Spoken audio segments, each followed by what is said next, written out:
Hello, world. My name is Nikkie McLeod, and you're listening to When We See Each Other, presented by Stereoactive Media. When We See Each Other is a podcast that focuses on music and art by BIPOC, queer, trans, and non-binary artists, as well as artists I've met and known for some time.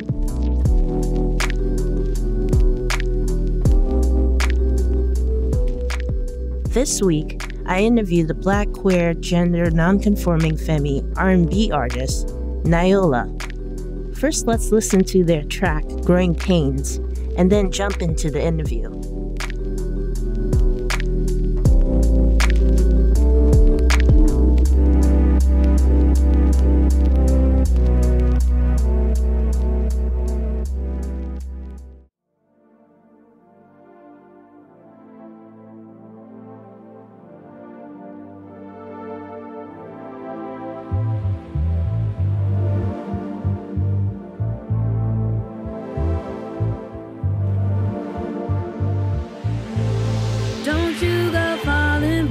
To the past, babe.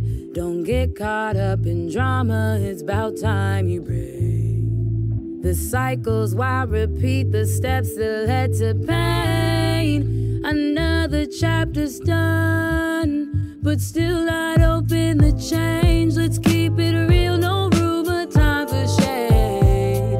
It's okay, just admit it. Say that you're afraid. Forgive yourself, it happened. Leave the past with your mistakes. It'll be okay.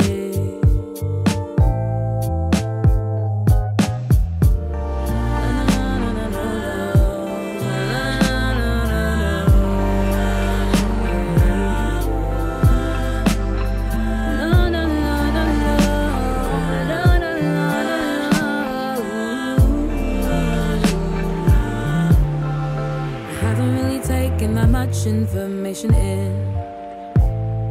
I haven't really found a connection, but words through a pen. This ain't the same thing. This ain't like back before. We on a new page. No need to track the score. I know sometimes temptation seems to be appealing. Just don't forget what's past the mask. That's what's revealing.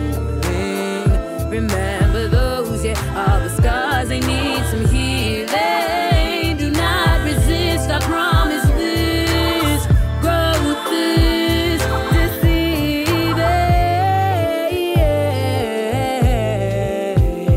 No, no, no, no, no, no, no, no. No. Growth is what you're feeling. Growth is pain disguised as healing. Growth is what you're feeling. No, no, no, no, yeah. You go fall into the past, baby. Na, na, bum, bum, no, no.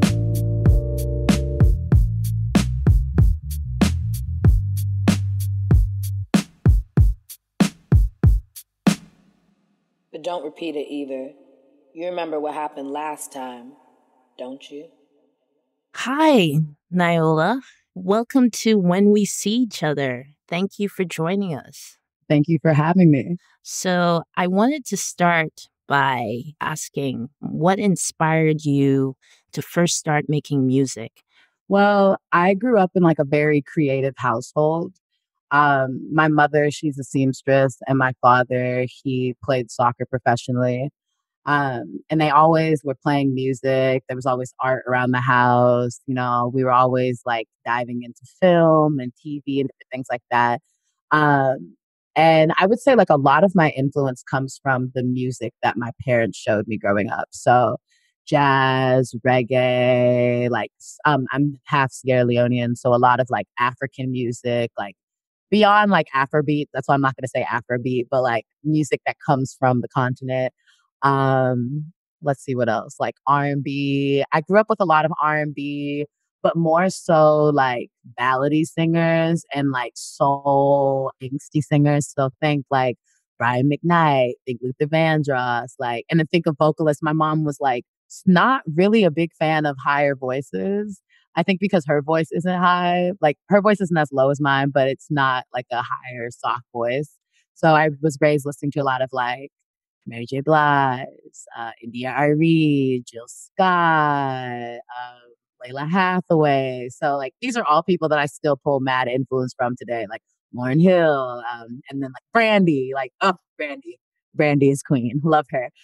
So yeah, I was just listening to a lot of that music and was exposed to a lot of it. Like my mom would never let me play like Radio Disney type shit. She would never let me play like any poppy stuff. She'd be like, okay, I listen to your music, but I'm driving. And so she put on like 94.7 because I'm from LA. So she put on like The Wave and like uh just different like old school shows, like old school radio shows. And that all like really influences my music. Performance wise, I would say like my mom always said that I grew up singing before I could talk. So like singing my alphabet, like saying sounds, but not necessarily words until I was able to get those words and like articulate myself. Um, and then like in like school, when I was in fourth grade, I was in choir. I really started doing more like choir group music in middle school. I like did drama in my eighth grade. And then in high school, I like went to Hollywood High School, which is a performing arts high school, and did anything that could get me on stage. So whether that be show choir, musical theater, more like chamber music. Like I just was taking any opportunity I could to be on stage. Like I was the youngest person in my show choir, like my sophomore year, doing solos, and we're performing around LA, and we're performing on TV and radio, different shit like that. So I always like had that energy. Like my parents just taught me to just go after whatever I was like I wanted, whatever I was motivated to like accomplish. So I've just always kept that same energy, and we are here today. Do you remember your first song that you ever wrote?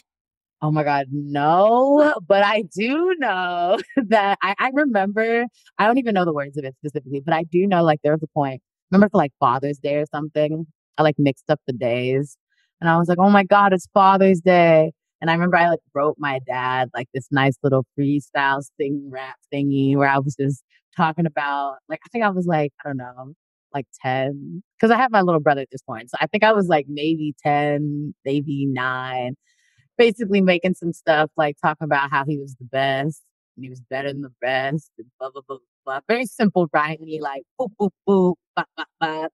But I don't really remember like the music that I like the first song I ever wrote.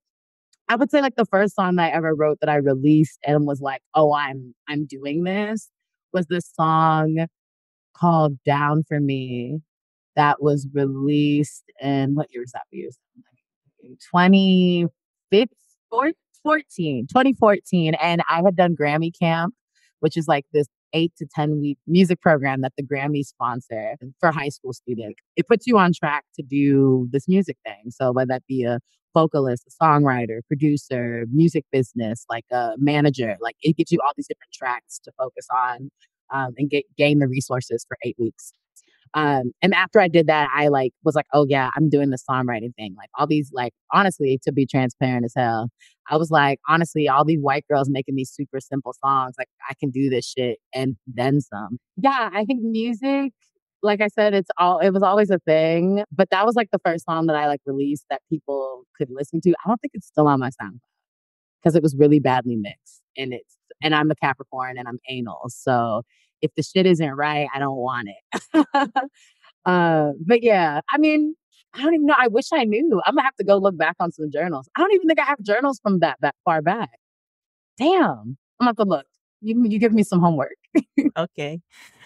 So on Reflections, it's such a healing album. Like I felt Thank you. each song on the album seems to speak to like a journeying from a space of difficulty, a difficult situation, and surviving it.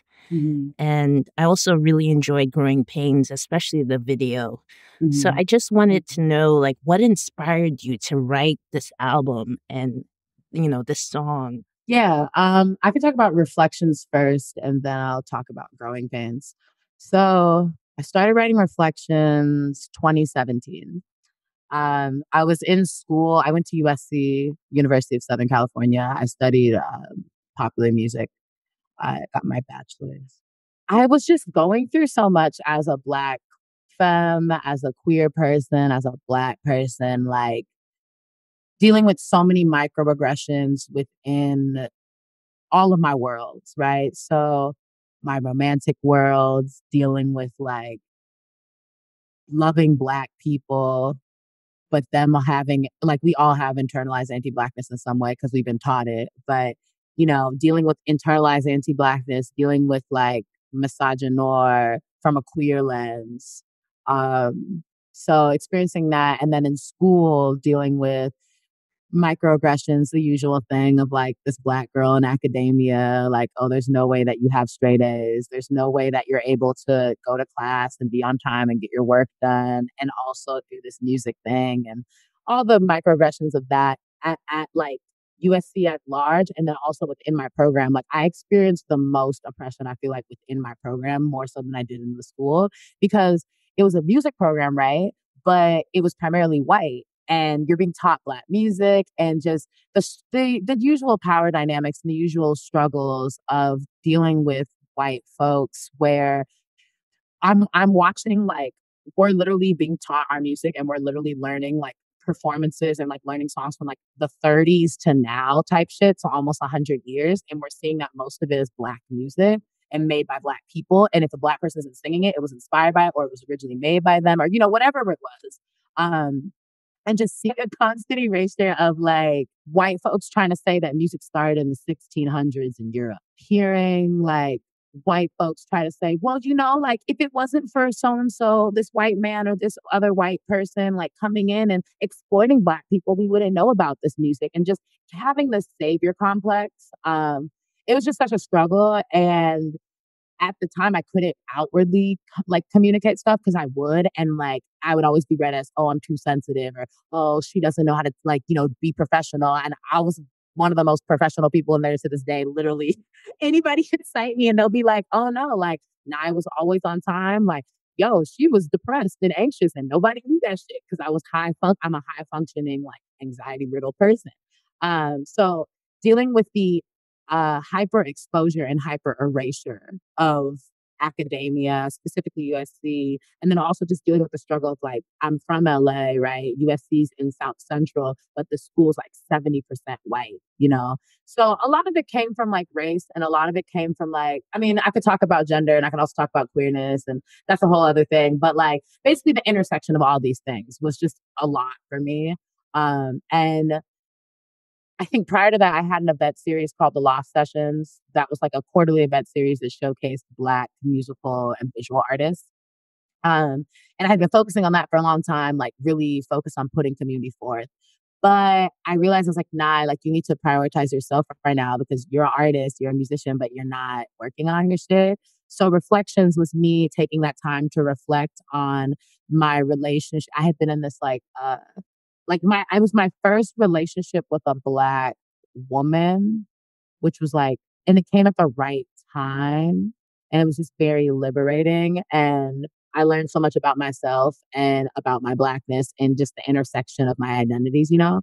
Um, and yeah, so it was like about that relationship and like dealing with that of like, I don't want to hate you, but like, I'm really not fucking with the way that you handled this. And like, you acting like a colonizer with some of the ways in which like this was handled and the way that like power is so important. And that's like what Do You Remember is about and, different things like that. And it was talking about that. It was talking about me struggling with myself and like second guessing myself in terms of my mental health, like being a Black person, like as Black people, we're always like, oh, anxiety, therapy, that's a white people thing, like that's what we're taught, like our parents taught us that. And it's not their fault. Like, honestly, our folks in the past didn't have access. We're slowly getting access to these things. So it's understandable that's why people react the way they react. But it was all about that. So me struggling with coming into my like understanding of me having anxiety, me having depression, me having these like intersecting experiences, which resulted in like these hardships, these uncertainties. It was me reflecting on my Blackness. It was me reflecting on um, how do I react when I'm in pain? You know, like what are the thoughts that go through my head when not I don't get my way, but like when things don't go the way that I hoped or I expected, you know? Like, yeah, I feel like that's really like what a lot of it's about. It was a lot of me just reflecting and me just like that's why it's called reflections, because it's literally one reflection after another.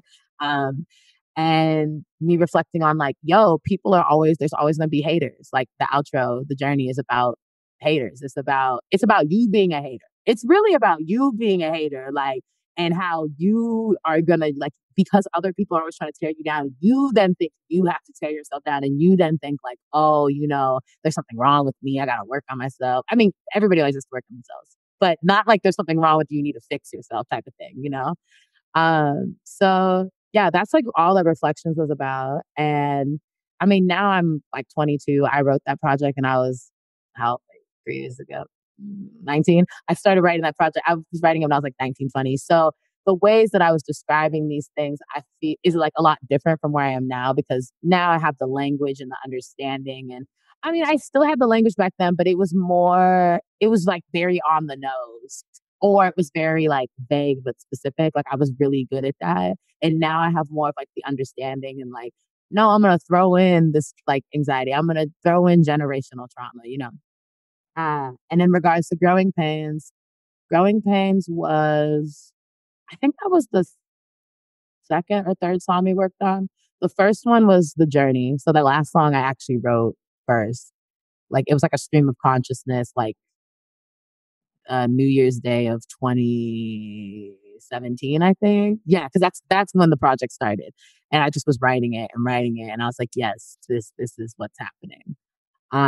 And with Growing Pains, that was basically when I wrote Growing Pains, I envisioned my future self, like my healed self, or like the me that is over the struggles that I was dealing with in that moment, talking to me in this present moment.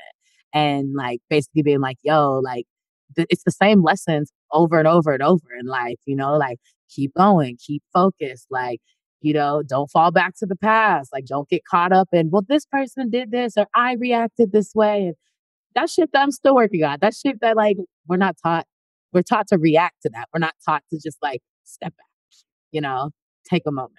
And so Growing Pains is about that. And Growing Pains was like a love letter to my future self, from my future self to my present self. Just affirming myself and what I was experiencing and honoring that like this shit is fucked up, my nigga. Like it's all good. Like you don't need to sit and be like, everything's fine, love and light. Like if shit is fucked up, bro, just say it's fucked up. And Reflections was a lot of that. Reflections was me like holding space for the things that felt weird. Like I kept hiding in because I feel like if I had in the space that I was in and just in the world too, like in the white world, like when you're blunt, when you're direct, that shit comes off a certain type of way. It comes off aggressive, especially on a femme person, especially on a Black femme person, like queer person. So like, I was so worried about, oh, I don't want this to be read a certain type of way. Da, da, da, da, da.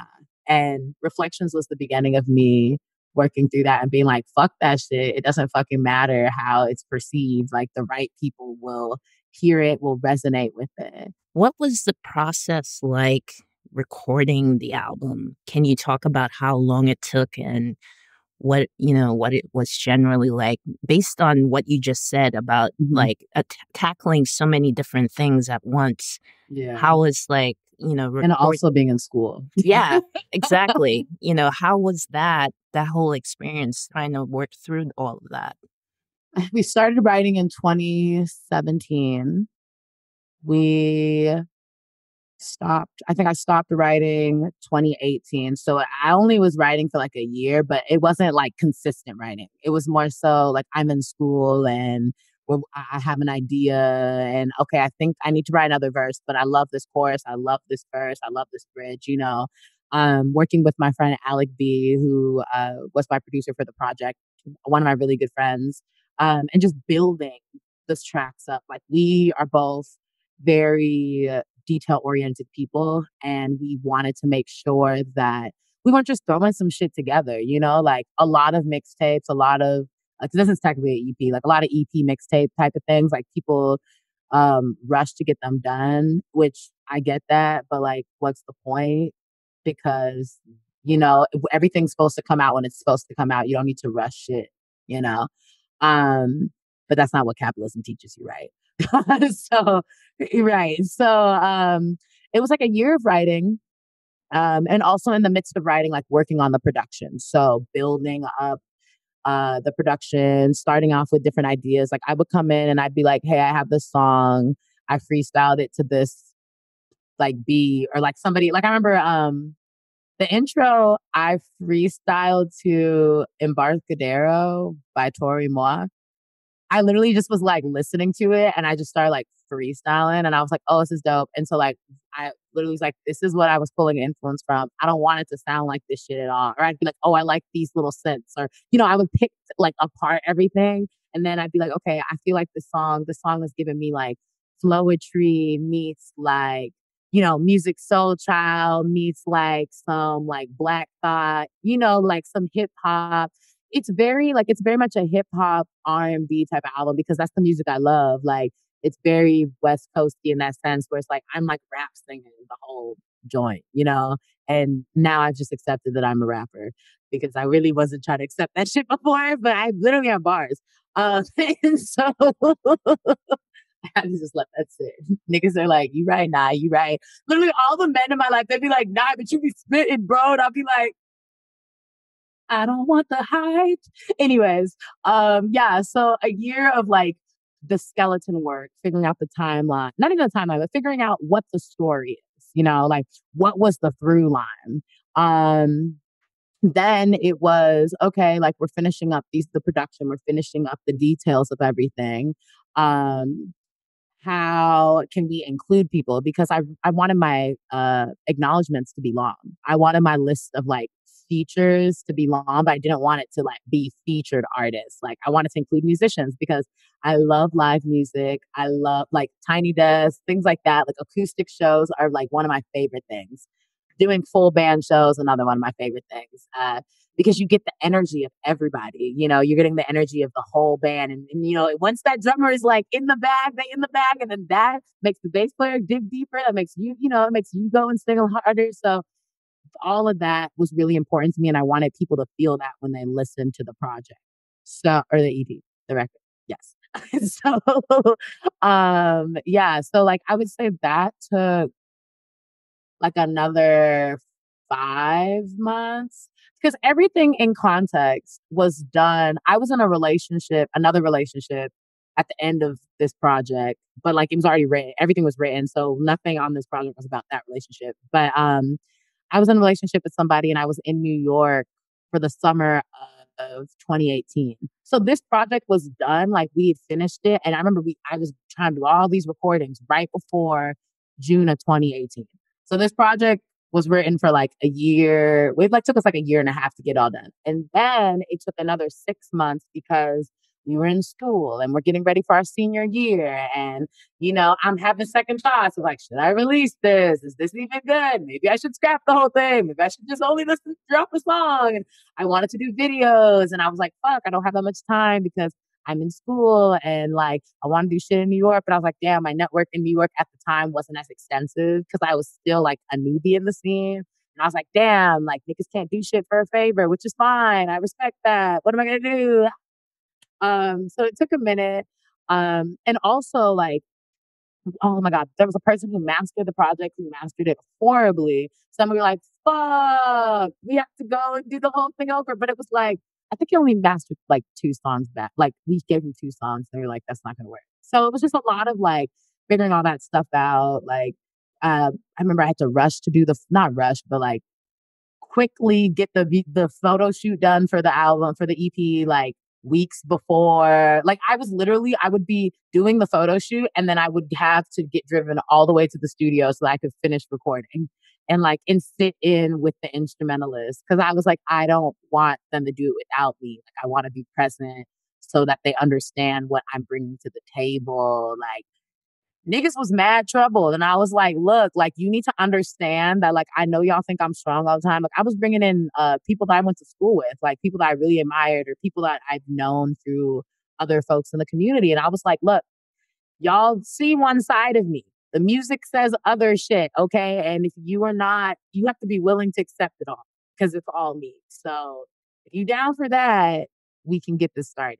So it was really dope. I would say like overall it took like a year and a half because school, logistics, all that shit.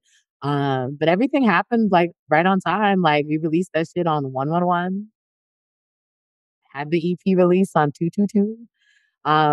Yeah, the music video, I can briefly talk about that. That was like a full student-led situation, which was fucking dope. Like all through college and just my life, like I'm all about community and putting on the communities that I'm involved in. So when I was in school, it was Black people, Black creatives, and Black college students. Now it's Black people in general, but especially like queer people and trans folks and femme folks and all that. Um, Having necessary conversations with our cis siblings, you know, our straight siblings. I always somehow tend to be a person who's a bridge for communities, even though I don't want to be. I'm like, I ride for Black people, period. But other people always love to pop up, or people like people who are more straight than me, more masculine, whatever. But it always just, it works. So I'm really happy with how the project came out. Like, it was so much time and effort that was put into it, but it was a labor of love. And you can see that.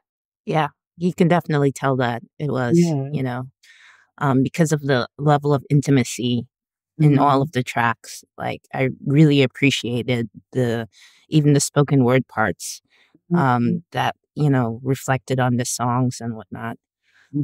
So I wanted to know, like, what is your approach to creating music?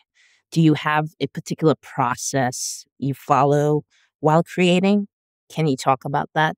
I feel like it's changing. Like right now, I'm in a place. Before, I used to be like the type where I played piano. Like I grew up learning and playing like classical piano and stuff like a couple years, and I stopped. So I'm very like harmony based and like, let me figure out the chords, let me figure out the groove, and then let me sing over it. Now, since I've been exploring with more production and like creating my own, it's been a lot of like building the world and building the arrangement, like starting. I used to be scared of drums, which is hilarious because drums is like one of my favorite instruments. And also, I'm pretty sure I was a drummer in a past life. I'll start with the drums. I'm like, oh, this slaps. And I'll put the keys on it or put like some chords. And then I'll add like, I'll try to add like a guitar, add like bass or something. But I know people who play those instruments. So like, I'm not generally the most stressed about doing those things because I'm like, oh, I could just be like, yo, could you write on this? Like, this is what I'm thinking, you know? But obviously it's important to get all those skills. So yeah, a lot of it's been like that, creating beats, getting comfortable. And then like I just recently wrote something and that was the beat's not done and I need to like go back and work on it more. I think I'm turning into a person right now or turning like switching into a space where I like to get the foundation done and then I can write. But it changes. Like it depends. Sometimes I'll be writing and like all of it'll come to me at once. Like I'm writing the lyrics and I'm like, oh, and then the chorus is gonna do this. Like I'm very much love doing like vocal arrangements. So my background vocals are very like important and I'll figure those out as I'm writing. Like I'll be like, yeah, the harmonies do this and this will happen and da da da. So it's constantly changing. It has structure, but it's shifting right now. Hopefully that answers. Yeah, no, I get it. I get it. It's more about like the moment. Yeah, not rushing it. So you touched on this a little bit in other questions. How does your music connect with being a Black, queer, non-binary femme? Feel like me just choosing to write about my experiences and like to write about softness and to write about emotion and vulnerability, like that within itself is an act of liberation and an act of defiance because I'm not supposed to speak. like me using my platform and putting on other Black people. Like if you go on my story right now, there's like a lot of my Black friends who are queer and trans. I like have like posted a bunch of shit like their music or like different releases and stuff. Like I feel as if it's important. I don't even feel it. I know it's important to use my voice and to take the time to take up space. I think before I used to be really worried. And honestly, like, and when I say before, like, I mean like 3 weeks ago, like it's been a struggle, especially with all of like just the police violence that's been happening towards Black people and like the murders of our folks. Like sometimes I'll find myself being like, okay, I need to like talk about Black issues so blatantly. Like I need to talk about Black trans people being killed so bluntly, But then sometimes I'm like, you know what? Like, my rage is totally valid, but so is my joy, and so is like so are my tears, so is my sadness. I think before I was really focused on, I don't want to say being palatable, but being palatable, like not realizing, but wanting to be palatable, like, and now that I've been stripped away of so many of those things that made me palatable, and like there's still things about me that obviously made me palatable, but like me, for example, cutting my hair, me choosing to be like, no, like I'm definitely not a woman. And if you find me attractive, like you're definitely not straight. Like, and there's definitely some queerness in there. Me choosing to exist and be like, yes, I'm high femme as fuck. And I'm still like non-binary. Like I'm still queer. I'm still all these things. Like you can sit and throw all your projections and your expectations of how I should present myself, but the reality of the situation is this is what's good. And I think just reminding myself that every day and like reminding myself that me talking about my existence and talking about my experience is it's like me being a part of that conversation, and it's me doing the work of being like a Black, queer, gender nonconforming femme. Because it's like everybody has their role, right? And like I don't always need to be yelling. I yell. If you know me on a regular, like if we're talking about some fuck shit, I will get like emotional and passionate. Like I don't need to do that all the time in my music. Best believe in the newer stuff, yes, that's happening because I need to let it all out. But yeah, I just keep reminding myself that me existing is like a form of resistance and it's a form of liberation because there were, our ancestors, our great great greats that have passed who hoped that like we would even be able to have a conversation like this and for you to like ask me a question about that, and for me to be able to speak on this. So I just think about the big picture. Yeah, dope. That said, what has it been like being a queer, gender nonconforming femme in the music industry? It's not always lit. I've experienced a lot of tokenizing, a lot of erasure. I've dealt with a lot of exploitation. Exploitation from a big brand is just as bad as exploitation from community. Okay. I know folks are very quick to be like, oh my God, like it's like you got them like that much money ripped off or this, that, and the other, like whatever the fuck. Period. That's just fucked up. And like in school, it was a struggle because I would always be speaking up about Black issues and Black struggles and Black experience. And I would be constantly silenced by straight Black people, straight Black men, my like white women. White women love to drag us. Love it.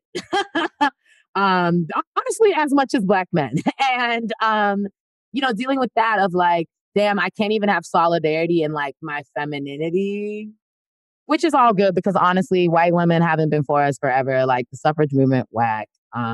We can talk about it another day. Voting, whack. Lots of different things. Erasure, whack. So there's that. I think like that was hard for me, especially. It was more so hard for me with Black people because you look like me, like we experience same things. Like if somebody sits and calls you a nigger, like I'm gonna sit and be by your side and run a fade on that nigga. Like, I'm gonna be there. So it was hard and it's still hard to experience that from kinfolk, siblings, more skinfolk. Not everybody's your kinfolk. Skinfolk. Um, I think also I struggled a lot with like writing about like love. Like there's an interview that you can find of me where I'm like, I don't want to talk about love. I don't want to do it because as a femme person, like we're expected to talk about sex and love and my feelings, but only in relation to a suitor and somebody who desires me. And it's like, that's facts, that's cool, but like, I don't want to talk about that shit. Personally, like, I will not yuck anybody's yum. Best believe I have an array of music on this laptop, this computer. And like, I don't know, I just, the pigeonholing, there's constant pigeonholing what Black people, the more marginal, I don't, the more multicultural you are, the more you will get pigeonholed. And I've realized that, like, you'll get great opportunities because of identity, but you will also get some fucked up opportunities. Um, Being a multicultural person, I think it's really taught me to be mindful and protective of my energy, to be very intentional about who I let into my space and let into my energy. Like, still learning that in a couple other spaces, but like seriously being like, this does not vibe with me. I don't need to sit and gaslight myself into making it work. It don't work, my nigga. Like it's all good. It don't feel good. Um, yeah, and so that's a struggle sometimes, but also being like a Black queer gender nonconforming. I'm trying to make sure I quote everything. Gender nonconforming femme person. There's so much community, right? So other Black queer trans GNC folk always got my back. Like, we have each other's back. We can sit and talk about, like, I have so many siblings who I can call up and like mentors and folks who I'll just be like, honestly, bro, like I'm really going through it. And it's really hard for me not dive into respectability politics right now to get a bag. Like, I'm not going to lie, and just like having those conversations, because it's hard. Like, it's so much easier. It's not so much easier. It's a lot. Capitalism and like selling your soul seem a lot more appealing when everybody's constantly, not everybody, but when like all these different communities are shitting on you, you know?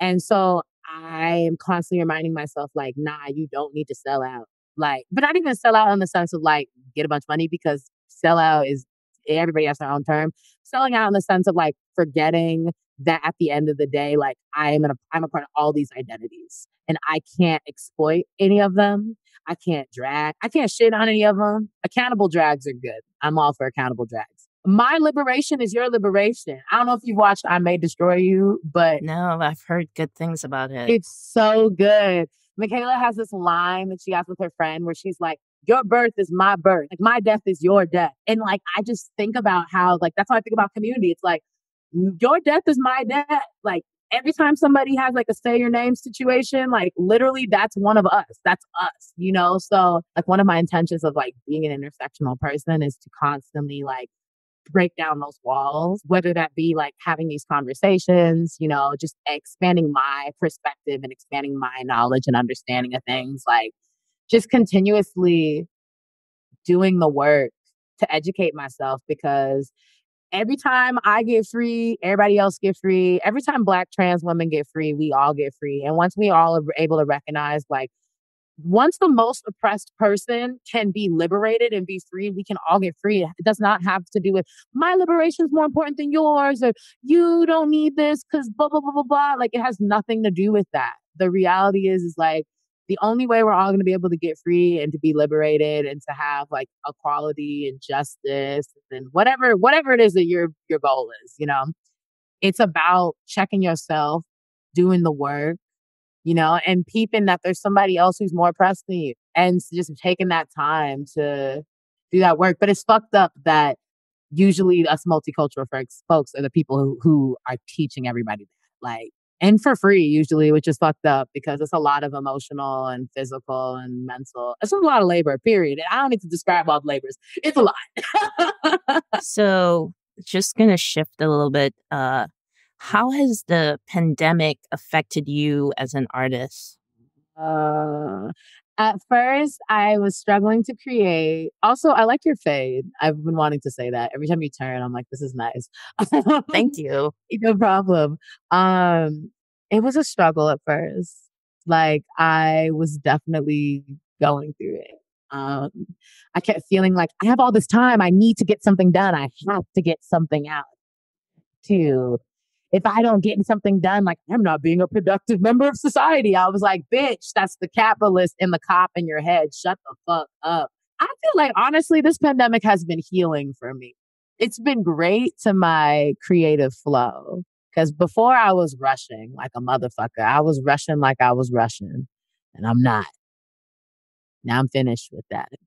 I just pulled that joke from somewhere else. But literally, like, now I'm done with that shit. I'm like, oh my God, I have to get this done for the likes. Like, I don't even care about Instagram like that no more. Like, I just downloaded the app again for the first time in like 3 weeks, my nigga. Like, this shit don't faze me. I'm just like learning to like, I feel like this period has given me so much time to realize what's important. That's what it is. Now, I'm not going to focus on the not, just focus on what's important.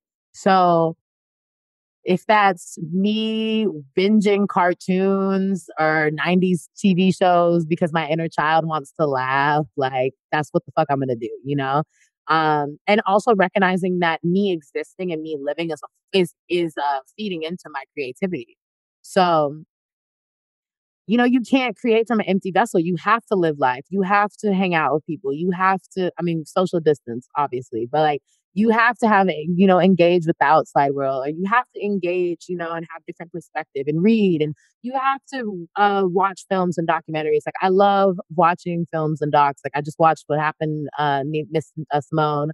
I like watched a lot of like Kwame Ture interviews and like, you know, increasing my politic because that's also feeding into the art.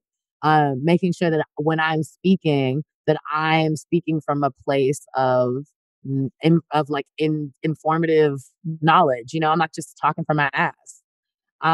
So this has been like a really good time. Now, like it's weird. Like I look up like as we're talking, and I'm just like, oh yeah, like I have a home studio. Didn't have that shit before. Like, you know, this was stuff that I wanted and I really was like, this is important to me, but I didn't have the finances for it. And honestly, the pandemic has really helped a lot of people's pockets. I don't know about you, but it's blessed my pocket.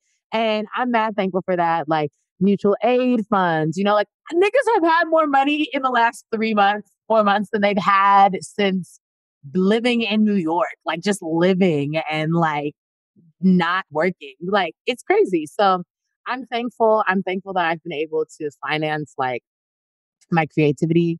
I'm thankful that I've been able to also like support other Black people. Like I got thankful for unemployment because I was able to get so much back pay. So I got like mad money for rent for like at least 7 months, you know, like I'm so thankful for that. Like I'm thankful as fuck that I can support Black businesses. Like I have the money to support like my homies, donate to different funds. Like this is shit that white people need to be doing and people who are more privileged than me need to be doing actively, consistently. And I'm just happy that I'm able to like have access to do that myself. So it's been good. At first it was like very much like your head's like a chicken with running around with his head cut off. But I just pray that, you know, folks continue to stay safe. It's hard. I know it's hot. It's hard. I'd be outside. I was just outside. I just got this piece of furniture. I had to pick it up. You know, I get it, but I just hope that like folks just continue to take care of themselves because this has really been a time that's been teaching us to get back to nature, to our families, to ourselves, our mental health. So it's been a good time. Yeah. So you touched on this earlier, and I just wanted to bring it back up. Thinking about your influences, I'm curious which artists you get compared to the most and whether you appreciate those comparisons. And also, is there anyone who influenced you that you think people would, you know, find surprising? Oh my God. Okay. I love this. I have to pull up my Spotify as we're talking. So I can just confirm I don't miss anything. Okay, so this is hilarious. I love this question. Okay, so I always get compared to before people even knew I could sing, like just energy wise, like Jill Scott. People were always it's because I'm like a thick, tall Black girl and I'm loud and blunt. I don't know if I'm as sexual as Jill, but that's debatable for another day. I would say Jill. I get compared to India Irie a lot because of like the messaging. Who else? When people are lazy, they love to do Lauren and Erykah Badu. Mind you, I love both of them, but like not every Black girl sounds exactly like Lauryn Hill and Erykah Badu. Like you're lazy. You're fucking lazy. You need to look at some more neo soul, you fucking loser. Okay. Okay. You wouldn't just be like, oh, you sound like D'Angelo to every nigga, right? So shut the fuck up. Love them though. It's just like like there's range. So I've definitely gotten those. I've gotten I always mispronounce her name. What's her name? Michelle Indicacello? Yes. Oh, okay. I've gotten that. It depends. It depends on if people are referring to my voice or if they're referring to the vibe. But usually like they're more so talking about my voice. Like they're like, your voice sounds like this, but then the vibe, I don't know like what it is. Cause it is very West Coasty, but I love hip hop and rap. So that's East Coast, New York. So, the shit be swinging. It's like some shit that you be playing in your drop top. It's great. Anyways, I would say some people that I pull influence from, I'm scrolling through, my friends, first of all. People like Ione, people like Kia, Ivy Soul, Felicia George, Johnny Mo. Like those are independent people and people that people know. And people should know all those people, to be honest. Courtney, like all these niggas are dope. Masai, Masai. If you haven't listened to her, she's great. She said, all my niggas glow in the dark. She's great. I would say some Jada Nicole Elise. I'm just thinking of homies that I love. People that I'm inspired by, though. I really love runs and riffs. So I love people like Belong. But I don't think that's surprising. I love hip hop. I really love like Mos Def. I love Common. Let me hold on. Tribe, Wu-Tang. Let me look. Nipsey. I love a lot of hip hop and people I think don't recognize that. But like once you like if I play you a playlist, people are like, oh, okay, I get your music low key now. I love a lot of like Cuban and international music, like a lot of like Afro-Caribbean type of things. I can't think of anybody off the top of my head right now. I love listening to like old like jazz music, like instrumentals. So George Duke, Herbie Hancock, Bobby Hutcherson. Oh, Lord, my friend introduced me to that nigga. That nigga great. Lord, he's excellent. Love him. I like people like Shmina. I'm telling you, I love a lot of independent. I'm really like, I'm really like love people who I like them as people and then their music just slaps, like, cause if your personality is whack and your shit is good, like that's not fun. That's not lit. But I love a lot of that. I don't know if you've ever heard of this artist. Her name's Xylo. She's from Australia. She's so good. I think she's from New Zealand, actually, which is different. But she's great. She's queer. She produces. She be singing. She draws all of her artwork. Like I'm very inspired by artists who DIY and DIY well because like that's something that I know I'm very well like incapable of doing, and I've done it before. And I just love seeing people do shit in a new way that I've never thought of. I mean, obviously, like I love people like Rihanna. We love our Chloe and Halle. If you haven't heard that album, that shit went. Really? Ooh. Okay. Yes. Right. They produced the fuck out of that. I just heard that one song that's been playing a lot. Do it? Yeah. You should listen to the whole thing. Okay. That shit goes, bro. Oh my God. So yeah, like lots of different folks. Like I love old music. Like when I say old music, I mean like I love music from like the 70s. Like I love listening to like Motown. I love funk. I love like Sly and the Family Stone, like that whole era.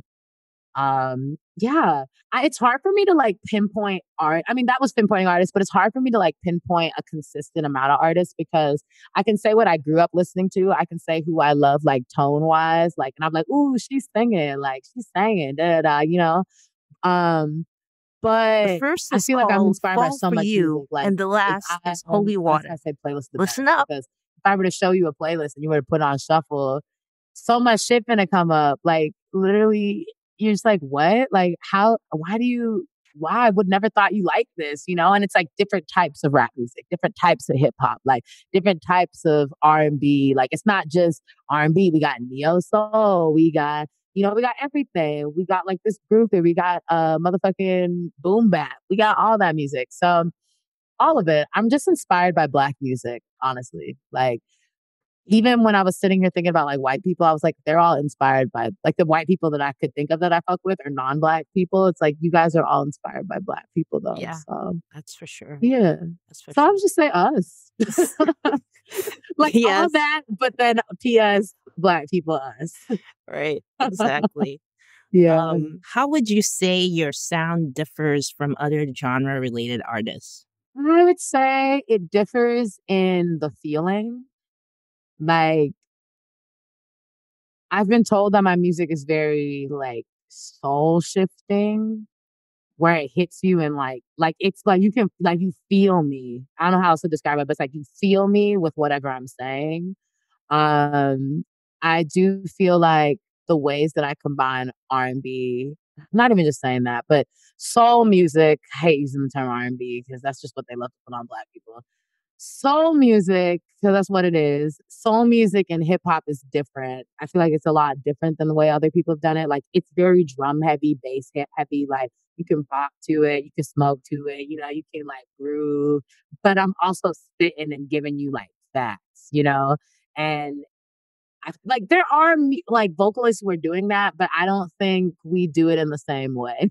Like I'm very in your face because how I write is how I talk. So it's like, listen, bro, people always gonna tell you, like, it's just like direct. I'm just like, this is what the reality is. Like, I literally just wrote a line a couple days ago. Um, parts of my reality have me thinking that I'm insane. Plus, white folk haven't changed. Either way, I'm gonna break free, promise. Ancestors, they told me. So it's just like, that's literally just how I talk. I'm just like, either way, it's gonna happen. Period. This is like that's just how I talk. So I very much write. I wouldn't say it's poetry because my pen is getting there. My pen is not as detailed as I would like it to be and eloquent as I would like it to be. That I feel like some of these poets that are musicians, poet turned songstress have. But yeah, I would say like my shit, it grooves differently. The messaging is different. Like R&B music is traditionally like lovey-dovey, relationship-y, breakup. You hurt, like I'm sad because you hurt me, not like I'm sad because white supremacy.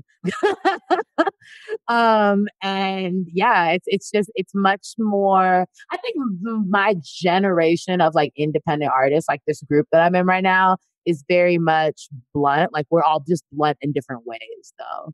So yeah, I feel like that's how it differs. It's still musically inclined. There's still the harmonies. You don't sing along to it, but there's messaging at the same time. So I just wanted to end with this question, like, what are your plans for the future? I noticed that you did come out with a single called Lately. Is that going to be a part of a future album, or is it going to just stand alone? I feel like it's going to be a standalone for a minute. Niggas are really excited. I just got asked this question yesterday. People were like, oh my God, like, so are you dropping an album? Honestly, I'm not dropping anything until like I want the whole thing to be done. Like I want to have a timeline ready for like the music video, for promo. I want to have the pitches ready for playlisting. I'm going to have the playlisting and all that shit together. I'm going to have the interviews and the conversations. Now I'm not focused on rushing. I think when I was in school, I was rushing because college and life, capitalism, as we've been talking about. But also like, I just kept rushing myself. Like, so now I'm in a place where I'm not rushing. I don't care if somebody's like, oh, when you gonna release shit? Because people say it to me all the time. Like, you say you gonna drop it. When you gonna drop it? Like, fuck off, nigga. When are you gonna drop your shit? You haven't even recorded yet. Shut the fuck up. So, when the West Coast aggressiveness comes out. Anyways, back to the chillness. So yeah, like right now, I'm just more so creating. I think the next time I write a song and I'm like, yeah, this is the next thing, then I'll drop it. I'm in a place where I'm not focused on dropping projects though. Like I'm not like I need an album because when I'm I know the next time I'm in album mode, I'm gonna be like, oh, I'm in album mode. We're in the zone. We're focused on this. We're doing this. Like it's happening. And if that's 6 months, 6 years, 6 weeks, however long it takes me to write it, maybe 6 days when niggas get really well equipped. I'm just not really focused on rushing. But I do know that, once I find something that I'm really down for, I'll be dropping it. My next goal, once we like open up, which whenever that happens, like whenever we open up and everybody's like safe to interact, I want to do a video for Lately. Because I originally was going to wait to drop Lately until summer, but good thing I didn't because we didn't have summer. So I do want to get that done though. Like right now I'm really focused on like raising money too also so that I have the money to pay folks because I want to be able to be like, yo, homie, I want to book you for this shoot. Okay, what's your rate? Okay, bet. Like I just want to be able to make it simple and really just like be at the reins of my own vision and my own like artistic journey, vision, message. That makes sense. Teaching myself not to be a fucking capitalist, like, and finding other ways to make money. Like I'm finding so many other ways to make money that are music related or like related to like project management. Cause since I know how to brand myself, I can brand anything, you know, like I can like, I do a lot of like project management and I do events cause I have that experience doing events, but you know, having the time like to be able to be like, oh, I know how to do this for myself. So I can do it for other people. Like I'm not really focused on being at the center right now. I know I'm the shit. I'm not really worried about it. Niggas is still waking up. I'm not really mad. I'm down. Let's keep talking about me. Let's do it. You know, I'm like, keep sharing the music. Like, I love it. So yeah, letting the universe do the work. Cause I keep getting that message to slow down. So I'm gonna slow down. I'll do it. All right. But yes. Thank you for having me. Thank you. Thank you so much. Wish you all the best and all the success. And if you guys want to check out Nyallah's Lately single, it's available on all platforms, right? All of them? Yes, right? all of them. And down to the YouTube. Yeah. And that's it for this week. Thank you for having me. This was fun. Thank you.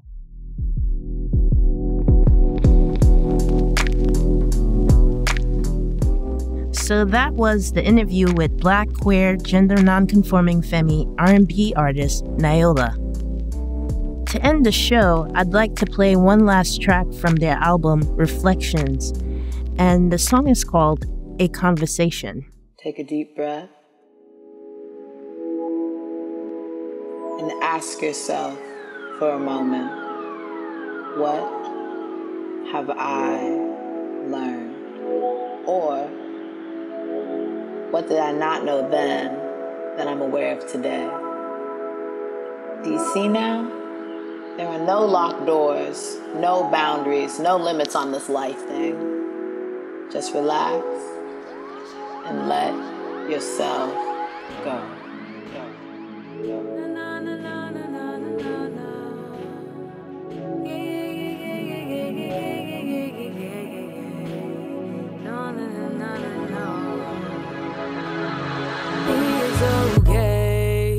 Things don't always end up how you may intend it.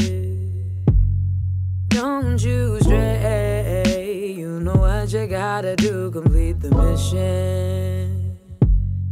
It's okay, you ain't gotta worry about a thing. You ain't gotta worry about a thing. It's okay, take a breath, exhale the pain, baby. No room to grieve, embrace the change, baby. Yeah, it's okay, it's okay. No, no, no, no, no.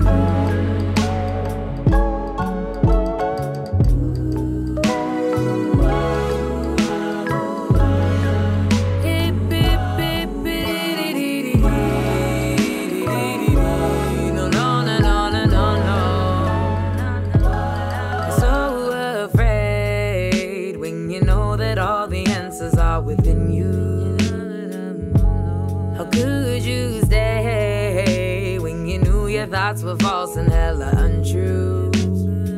Well, it wasn't okay said things would never change, and I had hoped that shit would stay the same, but it's okay. I'll take it back, remove the band-aid. Yeah, no, no, no, no, no, no. Well, it's okay, baby. No, no, no, no, no, no, no, no, no.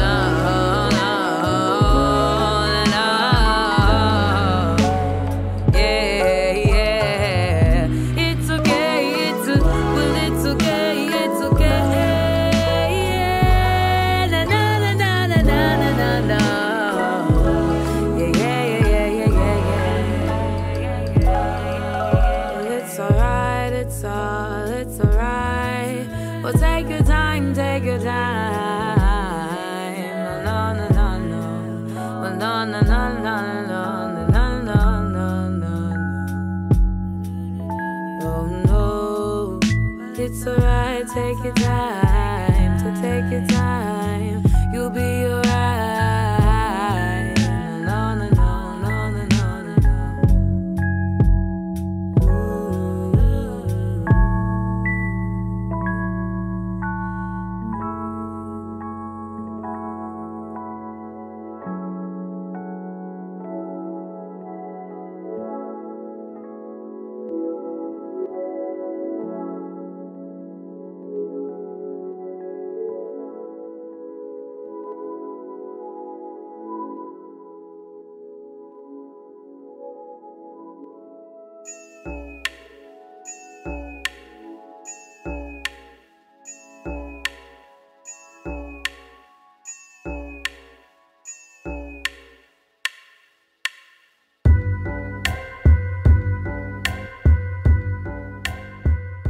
Thanks for listening to When We See Each Other.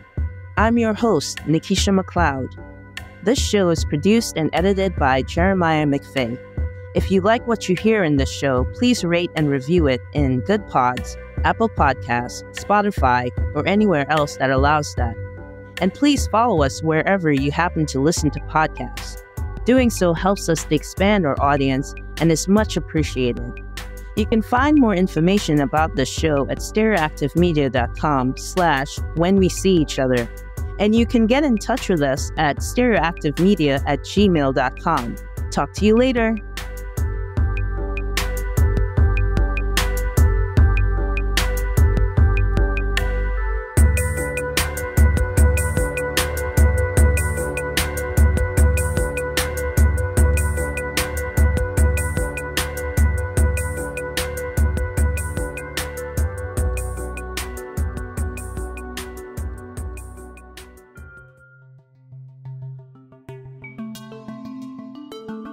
This podcast is produced by Stereoactive Media.